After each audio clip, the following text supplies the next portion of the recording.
সবাইকে আমার ছোট্ট রান্নাঘরে স্বাগতম।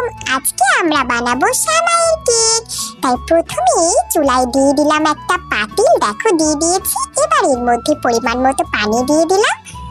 পানিটা হতে হতে আমি ততক্ষণে একটা ডিমের সাদা অংশ ফেটিয়ে নিলাম। এরপর এর মধ্যে দিলাম সামান্য লবণ, তারপর এর মধ্যে দিলাম পরিমাণ মতো আমার স্বাদ মতো চিনি, আমি যতটুকু খাই, ঠিক আছে।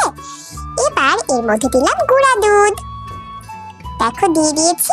এবার এটা ভালোভাবে মিশিয়ে নিতে হবে। ও হ্যাঁ, নারকেলও দিয়েছি। এবার এটা ভালোভাবে মিশিয়ে নেব, দেখো মিশিয়ে নিচ্ছি। দেখো মেশানো হয়ে গেলে এর মধ্যে সেমাই দিয়ে দেব। এগুলো হলো চিকন সেমাই, ঠিক আছে, লাচ্ছা সেমাই দেওয়া যাবে না, কিন্তু এই সেমাইটা দিয়ে ভালোভাবে দুধের সাথে মিশিয়ে নিতে হবে, ঠিক আছে। দেখো আমি মিশিয়ে নিচ্ছি। এভাবে করে পুরোটা ভালোভাবে মিশিয়ে নিতে হবে। মেশানো হয়ে গেলে যখন এরকম নরম নরম হয়ে আসবে, তখন এর মধ্যে আমরা দেব বাদাম, কাজু বাদাম, কিশমিশ, পেস্তা বাদাম, কাঠবাদাম সব দিয়ে দিয়েছি। দিয়ে এটা আবারও ভালোভাবে মিশিয়ে নেব।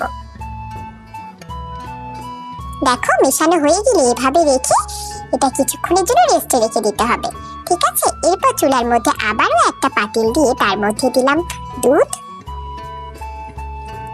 এইবারে এই দুধের মধ্যে দিয়ে দেব হচ্ছে তেজপাতা, এলাচ, ঠিক আছে, দারুচিনি সব দিয়ে দিয়েছি। এবারে ওই সেমাইয়ের মধ্যে দিলাম একটু বেকিং পাউডার। বেকিং পাউডার দিয়ে ভালোভাবে ওটা মিশিয়ে রেখে দিয়েছি। এবার দুধটা এদিকে জাল করে নেব। দুধ জাল করে এটা নামিয়ে নিলাম।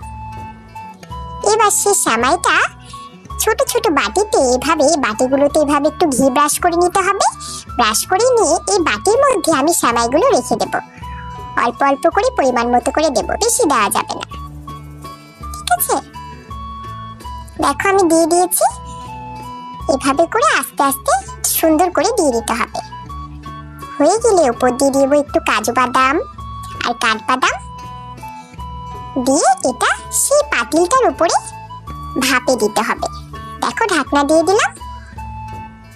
এবার দেখো কত সুন্দর ফুলে উঠেছে, দেখেছ? হয়ে গেছে আমাদের সেমাইয়ের কেক। এবার এটা ভালোভাবে ছাড়িয়ে নিতে হবে। ছাড়িয়ে নিয়ে এটা পরিবেশন করতে হবে। এবার এটা ছুরি দিয়ে চতুর্পাশে কেটে আমি একটা প্লেটে ঢেলে দিচ্ছি। দেখো ঢেলে দিয়েছি।